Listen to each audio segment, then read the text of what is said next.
Hello friends, मी भाग्यश्री आणि भाग्यश्री किचनमध्ये आपल्या सर्वांचे मनापासून स्वागत आहे। आज परत एकदा मी पावसाळा स्पेशल व्हिडिओ घेऊन आलेली आहे। तर आजच्या व्हिडिओमध्ये आपण ही सोयाबीनची कुरकुरीत अशी भजी कशी बनवायची हे पाहणार आहोत। तर चला तर मग जास्त वेळ न करता व्हिडिओला सुरुवात करूयात। तर इथे पाहू शकता, इथे मी 1 वाटी सोयाबीन घेतलेला आहे। तर मार्केटमध्ये आपल्याला इझिली मिळून जाते। तर इथे कोमट पाणी घेतलेलं आहे, पाहू शकता। तर ह्या कोमट पाण्यामध्ये थोडंसं मीठ घालायचं आहे आणि मीठ घालून आपल्याला हे सोयाबीन 5 मिनिट असंच मुरवत ठेवायचं आहे। सोयाबीन डबल झालं की नंतर आपण याला आपल्या भजीसाठी यूज करणार आहोत। तर हे पाहू शकता साईजने किती दुप्पट झालेलं आहे आपलं सोयाबीन। तर आता आपल्याला काय करायचं आहे, याचं पाणी व्यवस्थित निथळून घ्यायचं आहे। तर थोडंसं गरम असल्यामुळे मी थोडंच घेत आहे, पाहू शकता। पूर्ण पाणी व्यवस्थित आपल्याला निथळून घ्यायचं आहे आणि पाणी व्यवस्थित निथळून घेतल्यानंतर इथे मी पाव वाटी बेसन पीठ घेतलेलं आहे।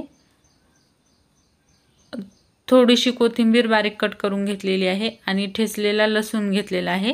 तर आल्या लसूणची पेस्ट देखील घेऊ शकता आणि 1 चमच जीरा पावडर, अर्धा चमच हळदी पावडर आणि अर्धा चमच धनिया पावडर, सोबतच चवीनुसार आपल्याला लाल तिखट घ्यायचं आहे। आणि मीठ इथे मी थोडंसं कमीच घेतलेलं आहे, कारण अगोदर पाण्यामध्ये देखील आपण मीठ घातलं होतं।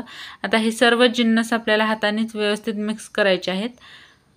चम्मचनी व्यवस्थित मिक्स होत नाहीत, म्हणून मी इथे हातानेच मिक्स करून घेतलेले आहेत।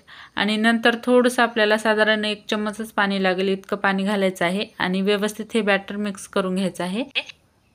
कारण अगोदर जरी आपण पाणी पूर्ण निथळून घेतलं होतं, पिळून घेतलं होतं, तरी जे आपले सोयाबीन आहेत त्याच्यामध्ये थोडं पाणी राहते। त्याच्यामुळे एका चमच्यामध्येच आपलं बॅटर व्यवस्थित तयार होईल। तर बॅटर व्यवस्थित तयार झालेलं आहे आणि साईडला मी तेल गरम करण्यासाठी ठेवलं होतं। तर आपल्याला काय करायचं आहे, आता हे जे सोयाबीन आपण बनवून घेतलं होतं ते थोडं चम्मचच्या मदतीने ह्या तेलामध्ये घालायचं आहे। तेल जास्त कडकडीत करायचं नाही, मीडियम तेलच आपल्याला गरम करायचं आहे आणि मीडियम गॅसमध्ये अगदी खरपूस आपल्याला हे तळून घ्यायचे आहेत। अगदी आतपर्यंत तळल्या जातील असं आपल्याला ही भजी तळून घ्यायची आहेत। त्याच्यामुळे थोडा वेळ लागला तरी चालेल, पण आपल्याला एकदम कमी गॅसवर ही भजी तळून घ्यायची आहे। तर एक बॅच तळण्यासाठी साधारण 4 ते 5 मिनिट लागतात।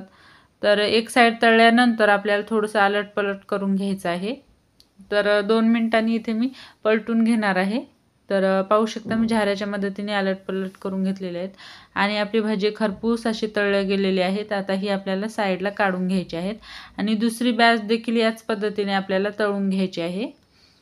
तर पाहू शकता आपली कुरकुरीत भजी तयार झालेली आहे। तुम्ही सॉस सोबत सुद्धा खाऊ शकता। तर मग फ्रेंड्स, तुम्हाला हा व्हिडिओ कसा वाटला नक्की मला कमेंट करून कळवा। आवडला असेल तर व्हिडिओला लाईक करा, चॅनलला सबस्क्राईब करा। चला तर मग भेटूयात अशाच एका नवीन व्हिडिओमध्ये। तोपर्यंत बाय बाय।